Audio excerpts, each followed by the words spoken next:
الحمدللہ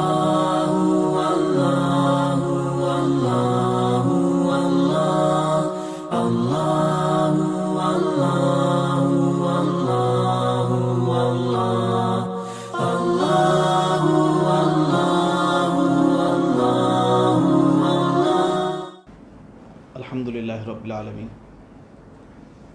والصلاة والسلام علی سید الانبیاء والمرسلین وعلی آلہ واصحابہ اجمعین، اما بعد۔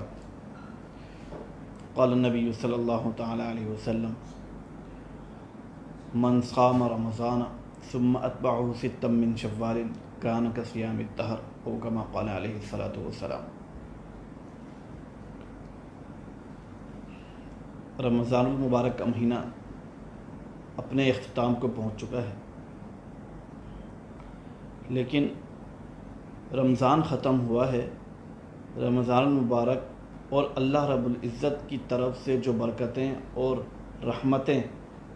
رمضان المبارک کے مہینے کے اندر تھیں، جس طرح اللہ رب العزت کی عنایتیں رمضان المبارک کے مہینے کے اندر تھیں، اسی طرح اللہ رب العزت کی عنایتیں رمضان المبارک کا مہینہ ختم ہونے کے بعد بھی باقی ہیں۔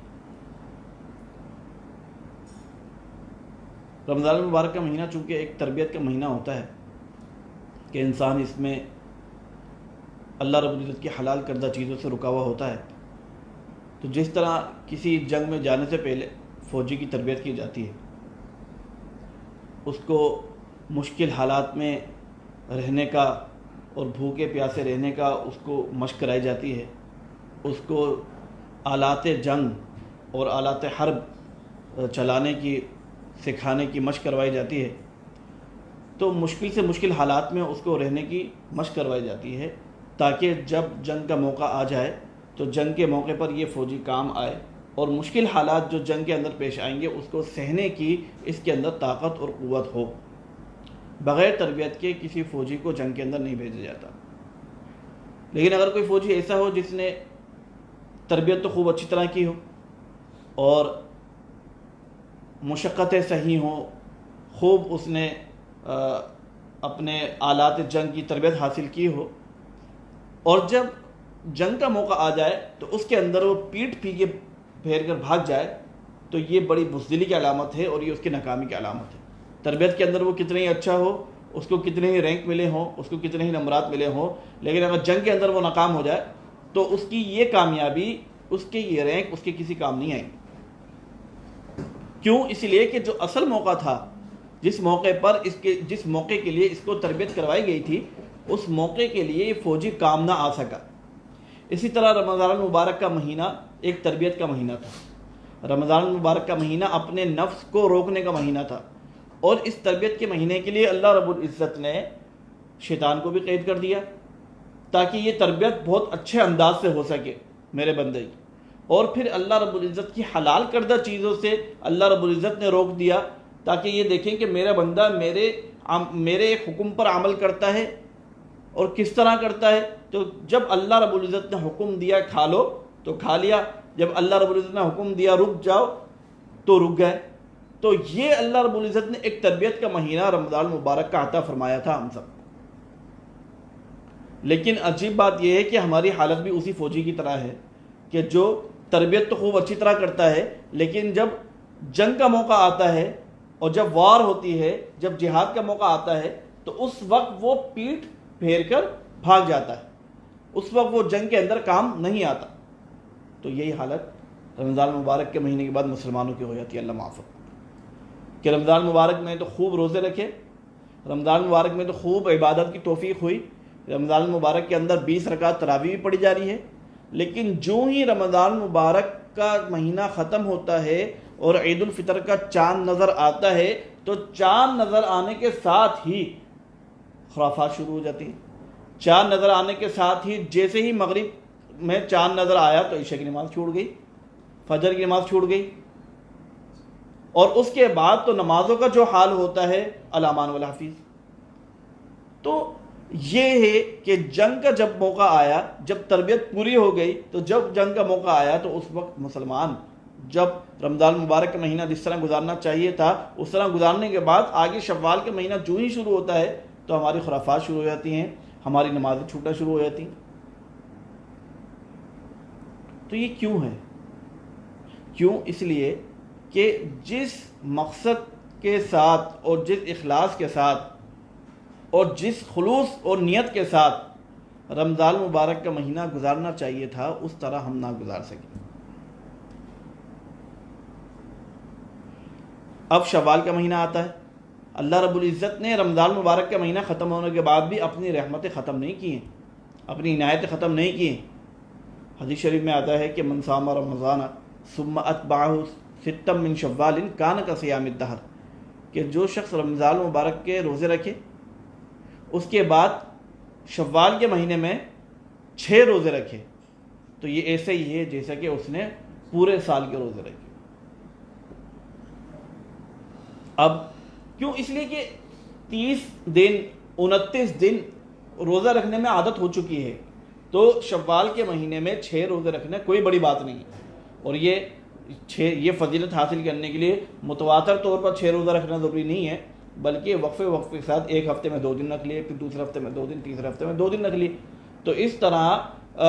پیر کے دن روزہ رکھ لیا اور جمعرات کے دن روزہ رکھ لیا، تو جو نبی کریم صلی اللہ علیہ وسلم کی عادت بھی تھی، یا شوال کے مہینے میں 13، 14، 15 تاریخ کا روزہ رکھ لیا جو نبی کریم صلی اللہ علیہ وسلم کی روزہ رکھنے کی عادت تھی، ایام 20 کے روزے رکھنے کی، تو ان 3 دنوں میں روزہ رکھ لیا، اور 3 روزے اس کے علاوہ کسی اور دن رکھ لیے، تو چاہے ایک ایک کر کے رکھیں، 2 کر کے رکھیں، یا 3 کر کے رکھیں، بہرحال شوال کے مہینے میں جس طرح بھی یہ 6 روزے رکھ لیے جائیں تو اللہ رب العزت تو جس طرح رمضان مبارک کا مہینہ گزارا تو ان 6 روزے رکھنے کی وجہ سے اللہ رب العزت اس کو پورے سال روزہ رکھنے کی توفیق کا ثواب عطا فرمائیں گے۔ اور اگر ہر کوئی شخص کی عادت بن جائے، ہر شخص کی عادت بن جائے کہ وہ رمضان کے بعد شوال کے مہینے میں 6 روزے رکھ لیا کرے، تو گویا کہ اس نے اپنی پوری زندگی کے روزے رکھے۔ جس کی عادت بن جائے کہ رمضان کے روزے کے بعد 6 روزے رکھ لیے اس نے شوال کے مہینے میں، اور ہر سال اس طرح کرتا رہا کہ رمضان کے بعد 6 روزہ رکھتا رہا، تو گویا کہ اس نے پوری زندگی اپنے روزوں میں گزار دی۔ یہ فضیلت چھوٹے سے عمل سے حاصل کی جا سکتی ہے، لیکن اس کے لیے تھوڑی سی ہمت کرنی پڑے گی، اس کے لیے تھوڑی محنت کرنی پڑے گی، اپنے نفس کو قابو کے اندر رکھنا پڑے گا۔ اللہ رب العزت کی عنایتیں، دیکھیں انسان گناہ گار ہوتا ہے، گناہ کرتا ہے، اور حدیث شریف میں آیا ہے خیر الخطائین التوابون، کہ بہترین خطا کار، کلو بنی آدم خطاؤن، کہ ہر بنی آدم خطا کار ہے، گناہ گار ہے، وخیر الخطائین التوابون، اور بہترین خطا کار کون ہے؟ التوابون، جو بہت زیادہ توبہ کرنے والے ہیں۔ اور بہت زیادہ توبہ کون کرتا ہے؟ جو بہت زیادہ گناہ گار ہوتا ہے۔ تو انسان سے گناہ کا سرزد ہونا یہ ہو جاتا ہے انسان سے۔ دیکھیں گناہ کرنے کے بعد اس کے اوپر اصرار کرنا اور گناہ پر گناہ کرتے رہنا، گناہ پر گناہ کرتے رہنا، یہ مطلوب نہیں ہے، یہ مطلوب نہیں ہے،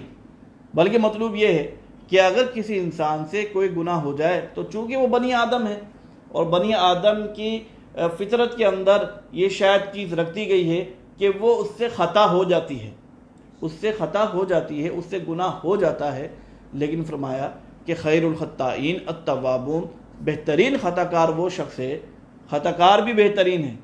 بہترین خطا کار وہ شخص ہے جو التوابون، جو بہت زیادہ توبہ کرنے والے، اللہ رب العزت کے در پر آ کر سر سجدے میں جھکا کر 2 آنسو نکال کر اللہ رب العزت کو منانے والے ہیں۔ اللہ رب العزت تو بس اپنے در پر آنے سے راضی ہو جاتے۔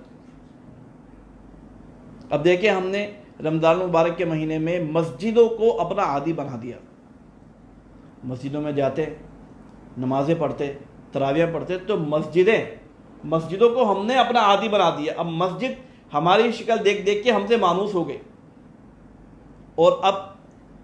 ایک دفعہ میں ہی رمضان مبارک کے ختم ہوتے ہی ہم مسجدوں کو چھوڑ جائیں تو یہ انسیت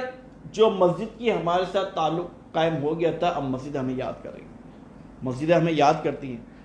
وہ مسجد صرف ایک ڈھانچے کا نام نہیں، بلکہ یہ اللہ رب العزت کا مہمان خانہ ہے،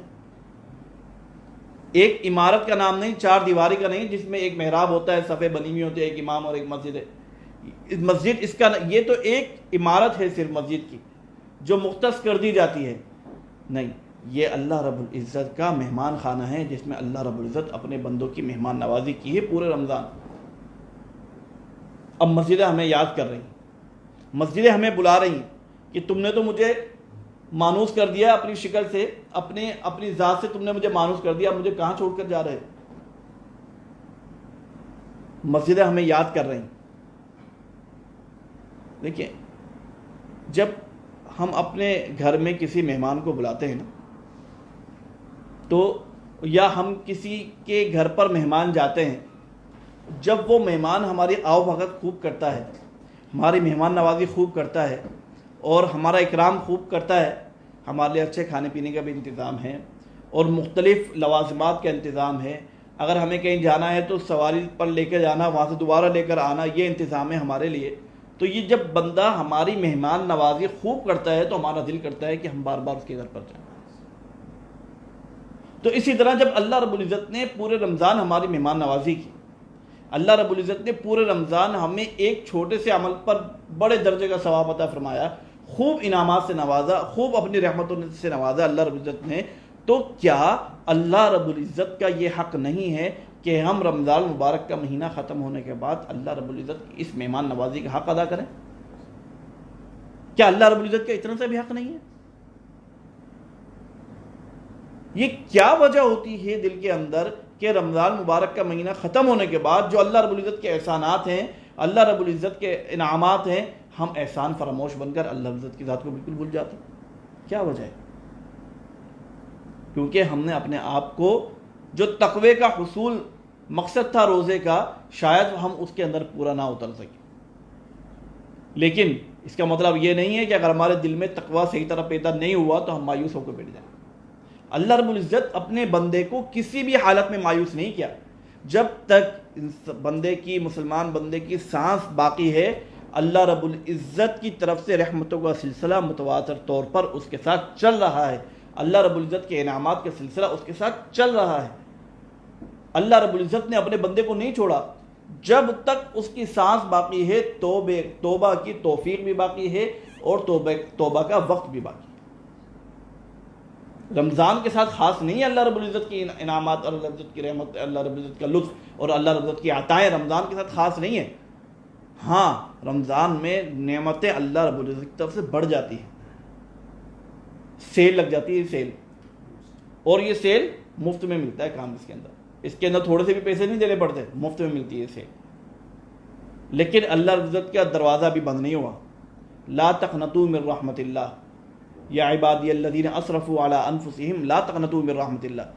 وہ بندے کہ جنہوں نے گناہ کیا ہے، اللہ رب العزت ان کو بھی امید دلاتے ہوئے فرما رہے ہیں کہ وہ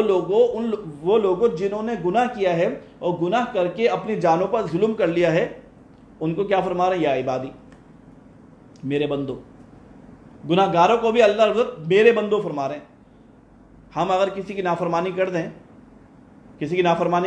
کی بات نہ مانیں تو 2 دن تک تو وہ ہم سے بات نہیں کرتا۔ اگر ہم اپنی کسی باس کی بات نہ مانیں، ہم اپنے کسی سپروائزر کی بات نہ مانیں، اس کا کام نہ کریں جو ہماری ذمہ داری تھی کرنا، اگر وہ کام ہم نہ کریں تو اس کا ناراض ہونا اور اس کا ہمیں جھڑکنا بنتا ہے۔ لیکن اللہ رب العزت ابھی بھی ناراض نہیں ہو رہے اور نا امید نہیں کر رہے کسی بھی بندے کو۔ یا عبادی فرمانے کہ میرے بندو، پہلے تو یہ فرمایا میرے بندو گناہ گاروں کو، پھر فرمایا لا تقنطوا من رحمت اللہ، تم اللہ رب العزت کی رحمت سے مایوس ہو کے مت بیٹھو۔ رمضان ختم ہو گیا ہے لیکن مایوس نہ ہو، اللہ رب العزت کی رحمتیں ابھی بھی باقی ہیں۔ اللہ رب العزت کو منانا، ایک شعر ہے نا کہ نہیں چھوٹتی لت اگر معصیت کی، تو رکھ دے تو سر اپنا چوکھٹ پہ رکھ کی، کہ محبوب ہیں بارگاہ ہے سمت میں، ندامت کے آنسو ندامت کی بات ہے۔ کہ اگر گناہوں کی لت نہیں چھوٹ رہی، رمضان میں بھی نہیں چھوٹی، رمضان کے بعد بھی نہیں چھوٹ رہی، تو مایوس نہ ہو اللہ رب العزت کی رحمت سے۔ اللہ رب العزت کی در پر آؤ، ندامت سے سر سجدے میں جھکاؤ اور تو آنسو بہاؤ، اپنا ہاتھ اٹھاؤ اور اللہ رب سے مانگو۔ اللہ رب العزت کبھی بھی مایوس اور خالی ہاتھ نہیں بھیجیں گے انشاءاللہ۔ تو اب وقت ہے اس بات کا کہ ہم اپنا احتساب دوبارہ کریں۔ رمضان کے مہینے میں احتساب کی ضرورت تھی، اب رمضان کا مہینہ ختم ہونے کے بعد ہم دوبارہ احتساب کریں۔ اگر ہمارے دل کے اندر تقویٰ پیدا ہوا ہے تو یہ بہت اچھی بات ہے۔ اگر ہم اسی طرح زندگی گزار رہے جس طرح ہم رمضان مبارک کے مہینے میں زندگی گزار رہے تھے تو یہ اللہ کی طرف سے انعام ہے، گویا کہ ہمیں رمضان کا جو مقصد تھا وہ حاصل ہو گیا۔ لیکن اگر ہم اس طرح زندگی نہیں گزار رہے جس طرح رمضان مبارک کے اندر گزار رہے تھے، یا ہمارے دل کے اندر اس طرح کا تقوی اور جذبہ پیدا نہیں ہوا جو رمضان مبارک کا اصل مقصود تھا، تو اب فکر کی ضرورت ہے، نا امیدی نہیں، فکر کی ضرورت ہے، اور فکر سے بھی کام چل جائے گا۔ اور وہ کیا ہے کہ 5 نمازیں جس طرح پہلے بھی فرض تھیں وہ اب بھی فرض، 5 نمازیں، 5 نمازوں کا وقت اللہ عزت کو دے دیں، فجر، ظہر، عصر، مغرب، عشاء، اس میں کوتاہی نہ کریں نمازوں کے اوقات میں۔ جو ہی اذان ہو فوراً اللہ عزت کے در کی طرف دوبارہ مہمان نوازی کے لیے اللہ عزت کے لیے چلیں کہ اللہ ہم آپ کے مہمان بننے کے لیے آ رہے ہیں۔ تو 5 نمازوں کا وقت ابھی بھی باقی ہے، جس طرح پہلے فرض تھی اب بھی فرض ہے۔ اسی طرح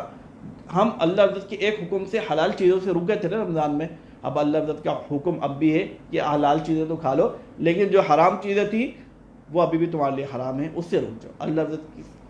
کے گناہ سرزد ہو جانا یہ ہو سکتا ہے، لیکن گناہ کی بعد میں معافی مانگ لی جائے تو اللہ عزت معاف بھی فرما دیں گے۔ تو نمازوں کا خوب اہتمام کیا جائے جس طرح رمضان مبارک کے مہینے میں ہوتا تھا، اس طرح گناہوں سے بچنے کا بھی خوب اہتمام کیا جائے جس طرح بندہ رمضان مبارک کے مہینے میں گناہوں سے بچنے کا خوب اہتمام کرتا تھا۔ اللہ عزت سے دعا ہے کہ اللہ عزت ہمیں دوبارہ رمضان مبارک کی ساعتیں نصیب فرما دے، اور اللہ عزت ہمیں رمضان مبارک کی جو برکتیں تھیں وہ ہمارے دل کے اندر، جو اس کے اثرات تھے وہ ہمارے دل کے اندر ہمیشہ ہمیشہ کے لیے باقی رکھے۔ وآخر دعوانا الحمدللہ رب العالمین۔